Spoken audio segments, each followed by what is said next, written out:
Audio Jungle.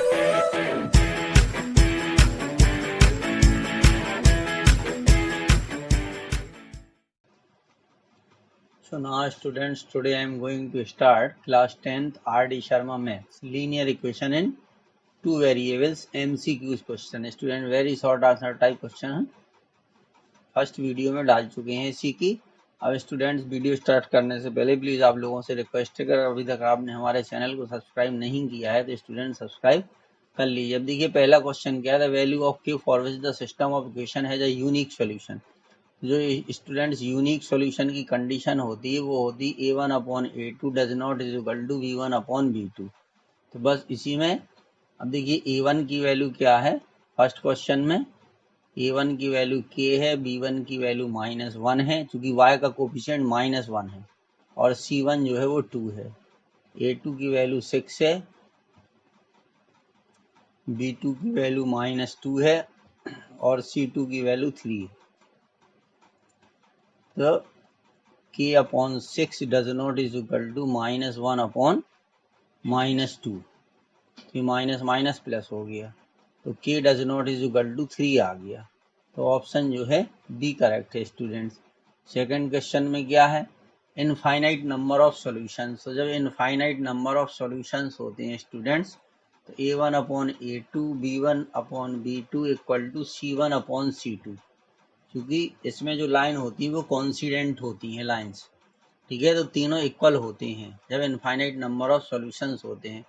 तो देखिए a1 की वैल्यू 2 है, a2 की वैल्यू 4 है, b1 की वैल्यू 3 है, b2 की वैल्यू k है, और c1 5 है और ये 10 है, ठीक है। इसको कैंसिल कर दीजिए तो देखिए 1/2 आ गया, इधर भी 1/2 आ गया, ठीक है। अब कोई भी दो ले लीजिए तो 1/2 इज इक्वल टू 3/k, तो k इज इक्वल टू 6 आ गया, ठीक है। तो इसका ऑप्शन जो है वो सी करेक्ट है स्टूडेंट्स।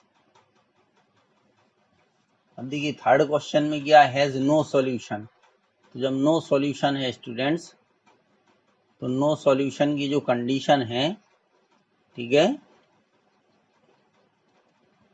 क्योंकि इसमें आंसर जो आ रहा है वो इक्वल में आ रहा है, ठीक है। तो a1 upon a2 equal to b1 upon b2, ठीक है, does not is equal to c1 upon c2। तो हम इन दोनों का यूज कर देंगे इसमें, ठीक है बस।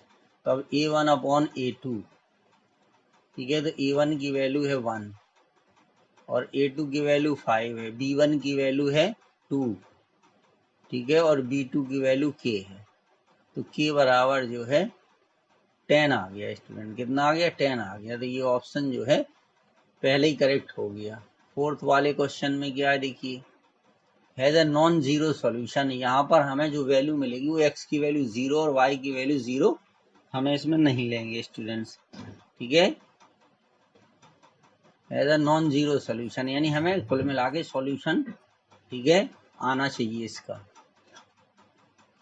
तो इसमें हम a1 अपॉन a2, ठीक है, कई सोल्यूशन हो सकते, जरूरी नहीं कि एक ही सोल्यूशन हो, ठीक है, और b1 अपॉन b2 ये यूज करेंगे, ठीक है। चूंकि अगर हम यहाँ पे c1 अपॉन c2 लिख तो रहे हैं लेकिन स्टूडेंट c1 की वैल्यू 0 है और c2 की वैल्यू 0, तो इसको नहीं लेंगे हम, इसको छोड़ देंगे। अगर इसको ले लिया तो सब वैल्यू 0 आ जाएगी, जबकि उसमें कंडीशन है कि उसकी वैल्यू 0 नहीं होनी चाहिए, ठीक है।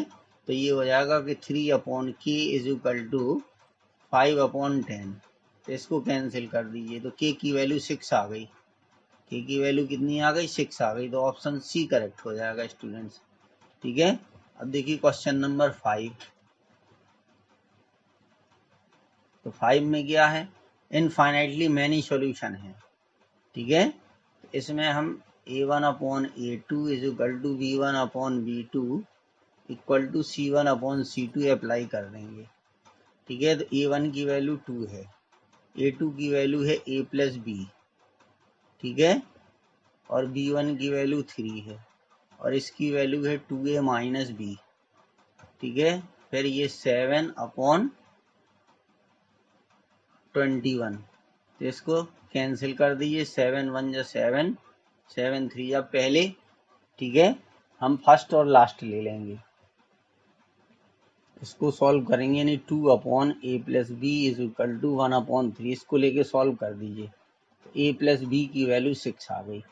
ठीक है, अब सेकेंड और थर्ड ले लीजिए, 3/2a माइनस बी, ठीक है, इज इक्वल टू 1/3।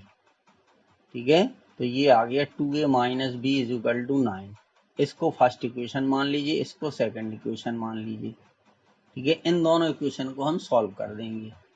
ठीक है, तो देखिए a plus b is equal to 6, ठीक है, और 2a minus b is equal to 9। ठीक है, अब इसको ऐड कर दीजिए तो ये कैंसिल हो गए, तो 3 इज इक्वल टू 9 6 15 हो गए, तो a की वैल्यू 5 आ गई। ठीक है, a की वैल्यू 5 आ गई स्टूडेंट्स। ठीक है, अब किसी भी इक्वेशन में रख दीजिए a की वैल्यू 5, तो 5 plus b is equal to 6, तो b की वैल्यू आ गई 1।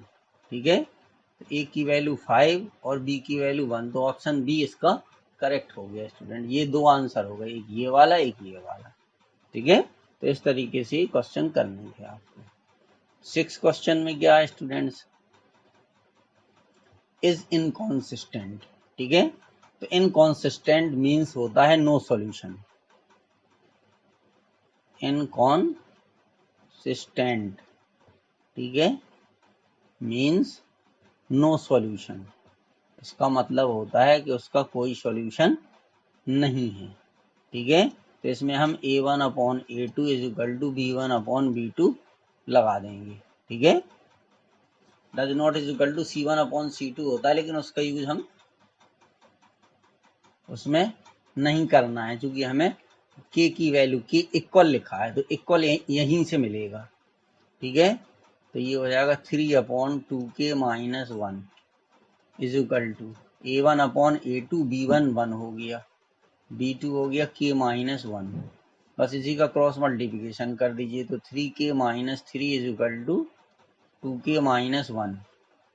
ठीक है, तो ये हो जाएगा 3k minus 2k is equal to minus 1 plus 3।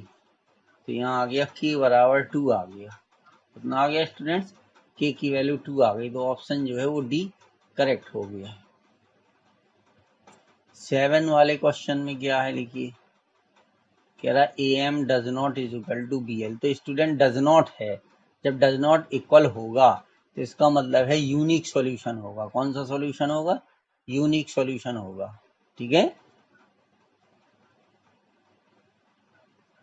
इसका यूनिक सॉल्यूशन आ जाएगा, यानी इसको हम ऐसे भी लिख सकते कि a/b does not is equal to l/m। ठीक है, तो उससे कोई मतलब नहीं, क्योंकि डज नॉट इक्वल है तो यूनिक सॉल्यूशन इसका होगा स्टूडेंट्स। फिर देखिए 8 क्वेश्चन में क्या है, इनफाइनाइटली मैनी सॉल्यूशन।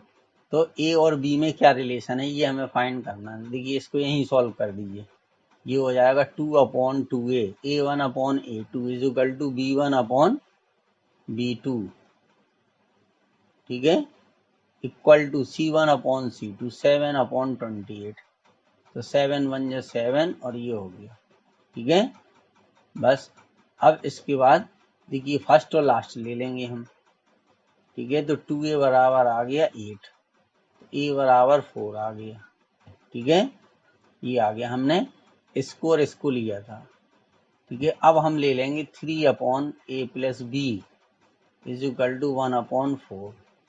तो a प्लस बी बराबर आ गया 12। अब देखिए a की वैल्यू 4 निकली थी, तो यहाँ रख दीजिए 4 प्लस बी बराबर 12, तो b बराबर 8 आ गया। ठीक है, तो a बराबर 2b रिलेशन हो गया, a बराबर कितना आ गया 2b, क्योंकि a जो है वो b बराबर 2a, सॉरी b बराबर 2a, ये आ जाएगा, क्योंकि b जो है वो a का डबल है, तो b बराबर 2a आ गया, तो ऑप्शन डी करेक्ट हो गया। The value of k for which the system of equation has no solution. तो अब नो सॉल्यूशन है, तो a1/a2 is equal to b1/b2। ठीक है, तो बस 1/3 इज इक्वल टू 2/k, ये आ गया। तो k बराबर 6 आ गया। कितना आ गया स्टूडेंट्स? k बराबर 6 आ गया। तो ऑप्शन जो है पहला करेक्ट हो गया। Represent coincident lines. अब स्टूडेंट्स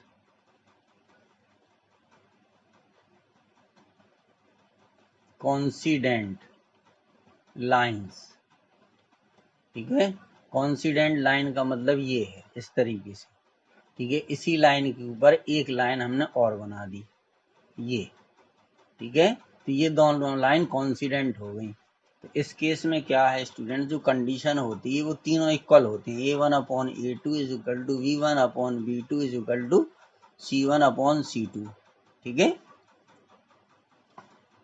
तो ये हो जाएगा 2/a plus b equal to -3 minus a plus b -3, minus minus plus हो जाएगा ये, ठीक है, बराबर ये हो गया 7/4a प्लस बी, ठीक है।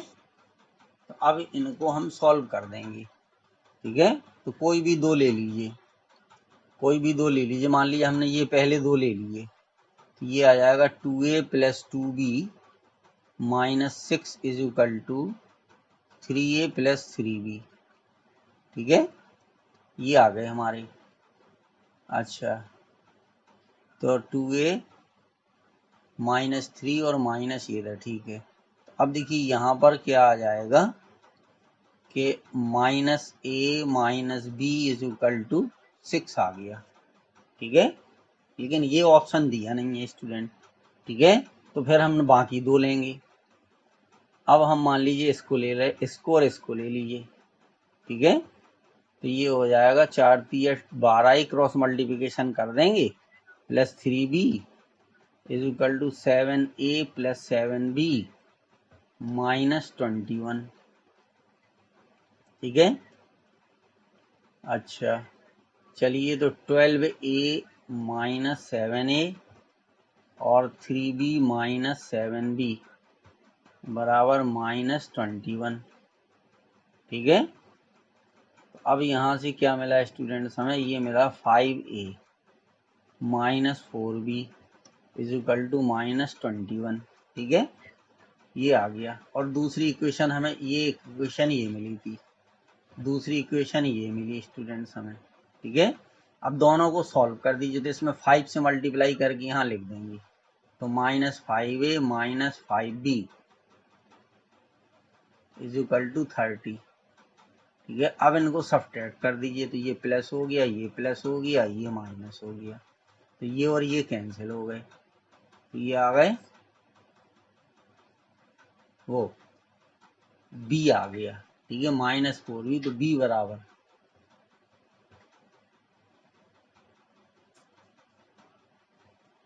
एक मिनट फिर से चेक कर लें, ठीक है। हमने किया था 2a प्लस 2b, ठीक है, -6, ठीक है, बराबर 3a प्लस 3b। तो -a माइनस b बराबर 6 आ गया, ठीक है, ये सही था। फिर इसको हमने सॉल्व किया, तो 12a plus 3b 7a 7b -21, ठीक है। तो इन दोनों को इधर लाए तो ये हो गए, ठीक है। अच्छा, तो ये प्लस का था तो ये माइनस का हो गया। अब यहाँ पर ये आ गया b बराबर -51, ठीक है, यानी a बराबर 5b आना है। चलिए, तो b की वैल्यू -51 आ गई। अब इस इक्वेशन में हम रख देंगे, ठीक है। तो a बराबर 5b कैसे आएगा? कुछ तो गड़बड़ हुई है, ठीक है। a प्लस बी -3, ठीक है। अच्छा, चलिए, ठीक है। 5 माइनस के 4b, एक मिनट, 12a, तो ये 5, अच्छा ठीक तो था। अरे उसको हमने, एक मिनट स्टूडेंट्स, यहाँ हमने गड़बड़ कर दी और सब कुछ सही है, ठीक है। एक मिनट, यहीं पे हमसे गलती हो गई, सॉरी स्टूडेंट्स, ठीक है। बस एक मिनट में अब ये आ जाएगा। अब देखिए 5a माइनस 4b, ठीक है, 5a माइनस 4b बराबर -21। ठीक है, तो इसमें मल्टीप्लाई किया था तो माइनस के 5a माइनस के, ठीक है, 5b इज इक्वल टू ये 30 आ गया। ये और ये कैंसिल हो रहा है क्योंकि एक प्लस का एक माइनस का, तो -9b इज इक्वल टू और 9 आ गए। ठीक है, तो b बराबर आ गया -1। ठीक है, अब b की वैल्यू यहाँ पे -1 रख दीजिए, तो -a plus 1 is equal to 6, तो -a इज इक्वल टू 5, तो a की वैल्यू आ गई -5, ये आ गई। अब ये वैल्यू उठा करके, ठीक है, इस इक्वेशन में हम रख देंगे तो ये 0 हो जाएगा, a minus 5b is equal to 0 आ जाएगा। ठीक है, तो इस तरीके से उसको सॉल्व करना था स्टूडेंट्स। कभी कभी हो जाता थोड़ा बहुत। If a pair of linear equation in two variable is consistent, ठीक है, then the lines represent by two equations are. अब स्टूडेंट्स अगर वेरिएबल जो है कांस्टेंट है, ठीक है, तो कांस्टेंट है, तो इसका मतलब है कि या तो वो लाइन इंटरसेक्टिंग होगी या कोइंसिडेंट होगी। कांस्टेंट कोइंसिस्टेंट का मतलब है कि linear of equation has a solutions, यानी उसके सॉल्यूशंस हैं। तो सॉल्यूशंस दो केसेस में है। ठीक है, तो दो सॉल्यूशन है स्टूडेंट, एक है यूनिक सॉल्यूशन और एक है मैनी सॉल्यूशन। ठीक है, एक यूनिक सॉल्यूशन है और एक मैनी सॉल्यूशन है।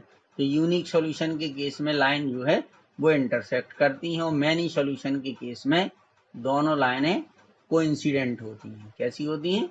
कोइंसिडेंट होती हैं, अभी अभी ये बताया। ठीक है, तो इसलिए ये हो जाएगा इंटरसेक्टिंग और कोइंसिडेंट। ठीक है, डी ऑप्शन इसलिए सही होगा स्टूडेंट्स। चलिए अब 12 क्वेश्चन देखिए। The area of the triangle formed by the line, ये कह रहा कि x upon a plus y upon b is equal to 1 with the coordinate axis is. ठीक है, तो अब इसके लिए हमें ये करना पड़ेगा स्टूडेंट, देखिए ये, ठीक है, तो x अपॉन a, ठीक है, तो यहाँ पर ये कट कर रहा, तो इसकी वैल्यू हो जाएगी a,0, यहाँ पर वैल्यू होगी 0,b, और ये वाला जो कोऑर्डिनेट होगा ये होगा 0,0। तो ये 3 पॉइंट हमें मिल गए, a,0, ठीक है, 0, 0 और 0,b, ये 3 पॉइंट मिल गए। अब इसको हम लिख देंगे, ये हो जाएगा x1 y1, ये हो गया x2 y2 और ये हो गया x3 y3। ठीक है, अब इसके बाद एरिया ऑफ ट्रायंगल का फॉर्मूला हम लिख देंगे, 1/2 x1 y2 माइनस y3, ठीक है, plus x2 y3 minus y1 और प्लस x3, ठीक है, सो y1 माइनस y2। अब इन सब की वैल्यू उठा करके रख दीजिए। ठीक है, तो x1 की वैल्यू a है, y2 की वैल्यू 0 है, y3 की b है, ठीक है, x2 की वैल्यू 0 है, 0 है तो सब कुछ 0 हो जाएगा। फिर यहाँ पर जो भी आ रहा है, चलिए लिख ही दे रहे, y3 हो गया b और y1 हो गया 0, ठीक है, प्लस x3 की वैल्यू 0 हो गई, ठीक है, तो y1 0 y3 b हो गया। तो बस ये आ गया 1/2, ठीक है, माइनस ab। ठीक है, लेकिन एक्चुअल में क्या होता है कि ये माइनस में नहीं होता है स्टूडेंट्स। ठीक है, माइनस में नहीं होता, तो 1/2 ab जो है वो इस क्वेश्चन का आंसर हो गया।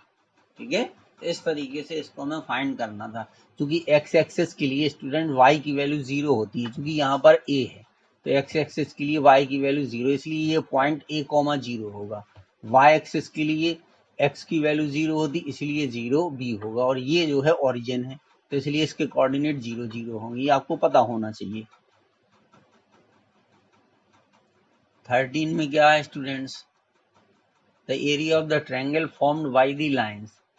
अब देखिए ये लाइन दी गई है y is equal to x, ठीक है, और एक दिया x बराबर 6 और y बराबर 0।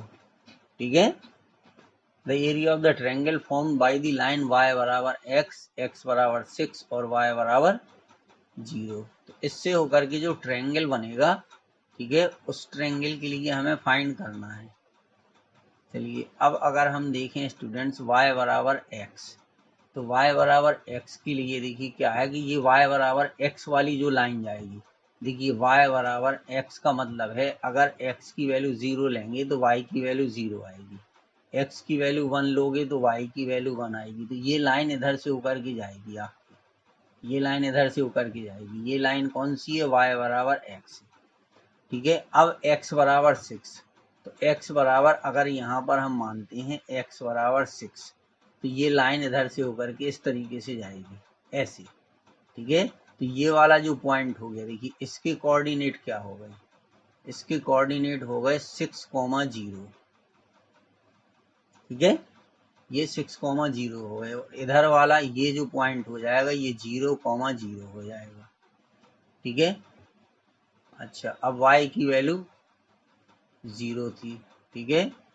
तो ये x बराबर 6 जो लाइन यहाँ से गई, ठीक है, तो इसने इस लाइन को कहाँ पर कट किया है, ये चीज हमें पता होना चाहिए, ठीक है।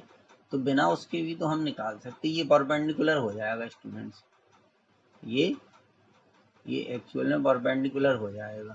तो ये 6 हो गई, ठीक है। अब अगर हम x की वैल्यू 6 रखें यहाँ पर, ठीक है, देखिए जैसे ये y बराबर क्या दिया है हमारा, ठीक है, x दिया है, तो अगर x की वैल्यू हम 6 रखते हैं तो y की वैल्यू भी कितनी आएगी? 6 आएगी, ठीक है। तो ये वाली ये जो है ये भी 6 हो जाएगी, ठीक है, तो ये भी 6 हो जाएगी, ध्यान दीजिएगा, ठीक है। तो ये ट्रायंगल बन गया, एक राइट ट्रायंगल बना स्टूडेंट। कौन सा ट्रायंगल बना? राइट ट्रायंगल बना। तो ये वो वाला हम फॉर्मूला ना भी इसमें लगाएं तो देखिए एरिया ऑफ ट्रायंगल बराबर क्या होता है? 1/2 बेस इंटू हाइट, ठीक है। तो 1/2 बेस। अब यहाँ से ओ से लेकर के जो ए तक की डिस्टेंस है ये भी 6 है, ठीक है, और ए से लेकर के जो बी है इसकी डिस्टेंस भी 6 है, ठीक है। तो 2 से इसको कैंसिल कर दीजिए 3, तो कितना आ गया? 18 आ गया। इतने स्क्वायर यूनिट, इतने स्क्वायर यूनिट्स, ठीक है। तो ये 18 आ गया। तो जरूरत नहीं है कि वो फॉर्मूला लगा, चूंकि इसमें अगर आपको फिगर बनाना आता है तो प्रॉब्लम नहीं होगी, ठीक है। चूंकि x की वैल्यू मैक्सिमम कितनी है स्टूडेंट? 6 तक गई है, ठीक है। तो y की वैल्यू भी मैक्सिमम 6 होगी, तो इसलिए ये जो हाइट होगी, ठीक है, ए बी वाली, ये 6 हो जाएगी, ठीक है। तो इसलिए इसका 18 स्क्वायर यूनिट आंसर आएगा स्टूडेंट। अब ये 14 वाला जो है वो आपका इजी है, उसमें कुछ नहीं। देखिए सिस्टम ऑफ इक्वेशन है इनफाइनाइटली मैनी सॉल्यूशन। हम मैनी सॉल्यूशन वाले बहुत सारे क्वेश्चन कर चुके।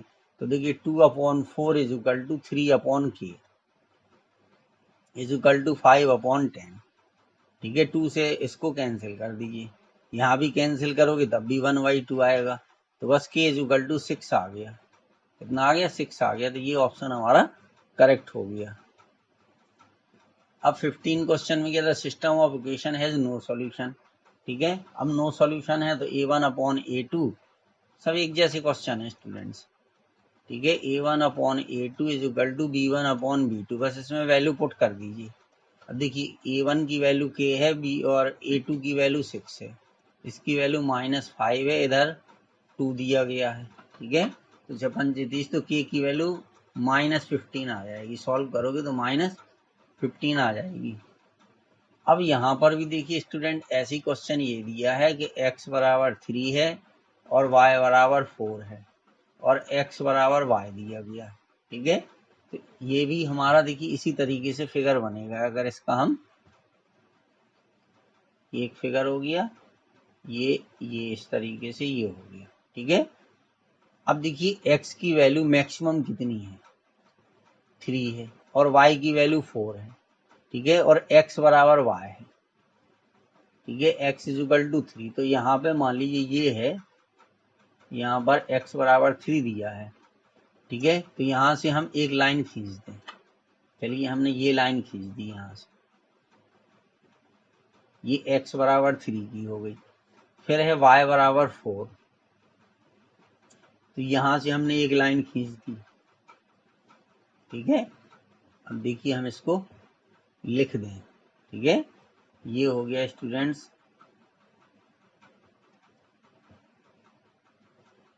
चलिए ये हो गया हमारा x इज इक्वल टू 3 और ये हो गया हमारा y इज इक्वल टू 4।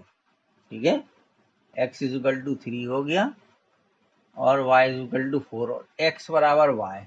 तो जब स्टूडेंट्स x बराबर y होगा तो यहाँ से होकर के एक लाइन ऐसी जाएगी।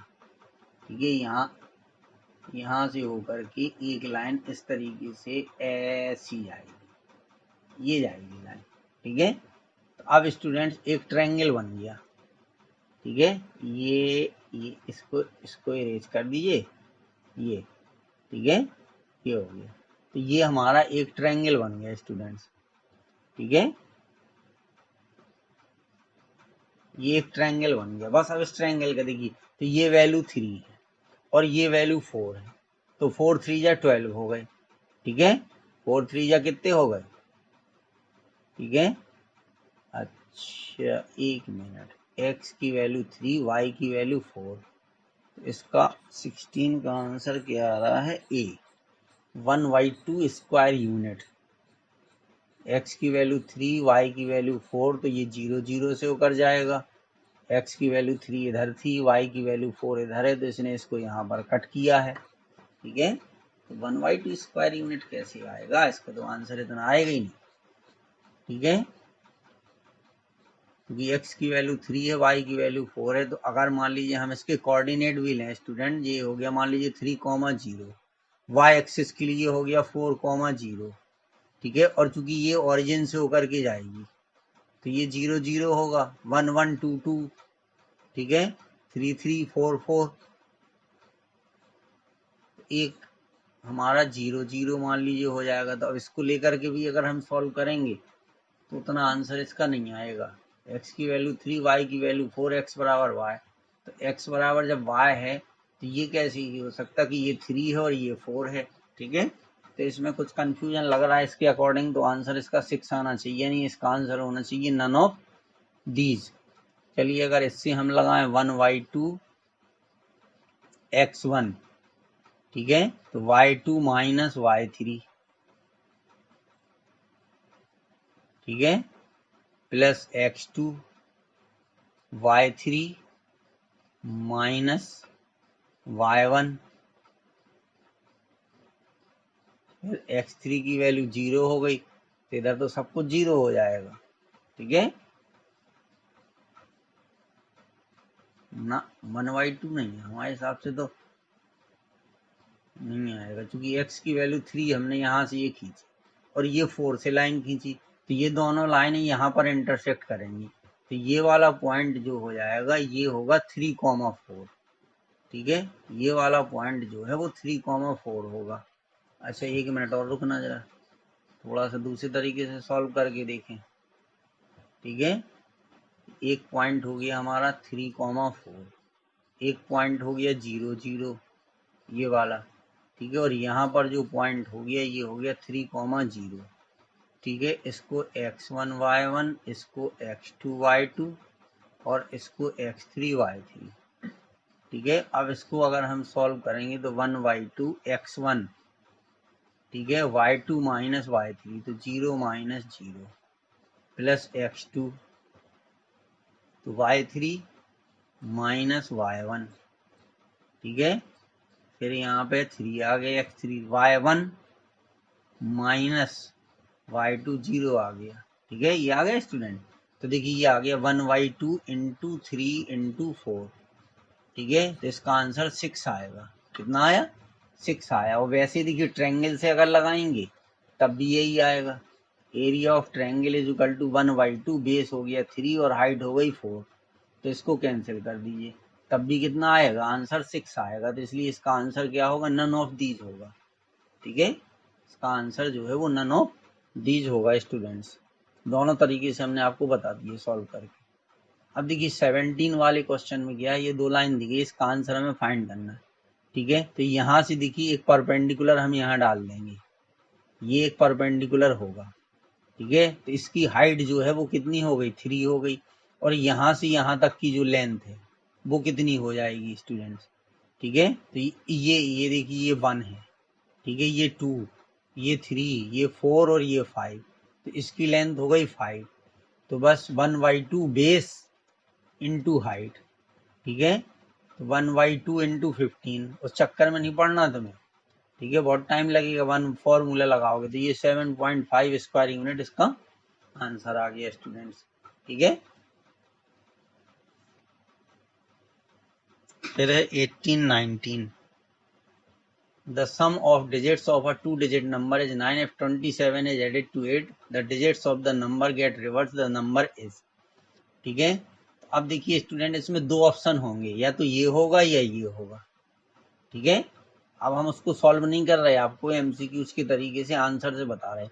अब देखिए क्या है, इफ 27 इज एडेड, तो अब मान लीजिए अगर हम 63 में 27 ऐड करें, ठीक है, तो ये हो गया कितना 90, ठीक है। तो कह रहे digit of the number get reverse, ठीक है। तो चूंकि यहाँ पे डिजिट हमने 63 लिया था, ठीक है, तो हमें 36 नहीं मिला, ये चीज नहीं मिली। अब अगर हम 36 में 27 ऐड करें, ठीक है, तो ये हमें 63 मिल जाएगा। तो देखिए ये 36 है, ये 63 है, तो इसके जो डिजिट है वो रिवर्स हो गए, तो इसलिए आंसर कौन सा हो गया, 36 हो गया स्टूडेंट्स। 19 में क्या है, इफ x बराबर a एंड y बराबर b is the solution of the system of the equation, then the values of a and b are respectively. अब यहाँ पर स्टूडेंट्स हमें x की वैल्यू a दी गई है और y की वैल्यू b दी गई है, और ये सॉल्यूशन है, ठीक है। Then the value of a and b are, तो वो हमें फाइंड करना है, a और b की वैल्यू क्या होगी। इन दोनों इक्वेशन को हम सॉल्व कर दें, x minus y is equal to 2 और x plus y is equal to 4, तो इसको सॉल्व कर दीजिए, तो 2x बराबर 6 आ गया, x की वैल्यू 3 आ गई। अब x और x is equal to a दिया है, तो a की वैल्यू भी कितनी हो गई, 3 हो गई, ठीक है। अच्छा, अब a की वैल्यू 3 हो गई, तो किसी एक इक्वेशन में रख दीजिए, x की वैल्यू 3 आई थी, तो 3 minus y is equal to 2, तो minus y is equal to -1, तो y की वैल्यू 1 आ गई, और y बराबर दिया है b की, तो b की वैल्यू 1 आ गई, तो ये वाला ऑप्शन करेक्ट हो गया स्टूडेंट्स, 3 एंड 1। तो ये 19 क्वेश्चन था। अब 20 क्वेश्चन क्या है देखिए, for what value of k represent coincident line. तो कोइंसिडेंट लाइन का मतलब है इसके मैनी सॉल्यूशंस हैं, तो मैनी सॉल्यूशंस जब हैं तो a1 upon a2 is equal to b1 upon b2 equal to c1 upon c2। बस इसी में वैल्यू पुट कर दीजिए, आंसर आ जाएगा 3/6 -1 upon -k is equal to 8/16, ठीक है। तो देखिए 1/2 हो गया, तो k की वैल्यू कितनी आ गई, 2 आ गई स्टूडेंट्स, k की वैल्यू 2 आ गई। इन दोनों को लेकर के हमने सॉल्व कर दिया, इन दोनों को लेकर के सॉल्व कर दिया, k की वैल्यू 2 आ गई। अब 21 क्या है देखिए, लास्ट क्वेश्चन है कि Arun has only ₹1 and 2 coins with her, ठीक है, if the total number of coins that she has is 50।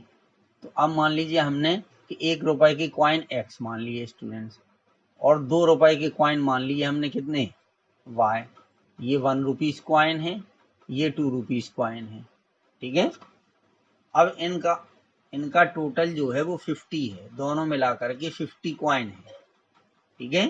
The amount of money with her is 75।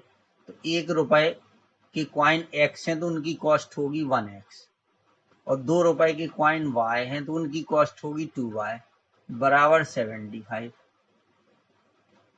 बस x plus y is equal to 50, इसको लिख करके solve कर दीजिए, सब्ट्रैक्ट कर दीजिए, माइनस माइनस, ये और ये कैंसिल हो गए, तो y बराबर आ गया 25। तो ₹2 के कॉइन उसके पास 25 हैं, और टोटल कॉइन 50 थे, तो इसके भी 25 हैं, उसके भी 25 हैं, नहीं 1 मिनट, 75 ये दिया है। Then the number of ₹1 and 2 coins are respectively, ठीक है, कितने कितने होंगे ये हमें बताना है स्टूडेंट्स, ठीक है। चलिए एक बार फिर से चेक कर लें, and Aruna has ₹1 and 2 coin with her, if the total number of coins that she has is 50, कितने 50 कॉइन है, ठीक है स्टूडेंट।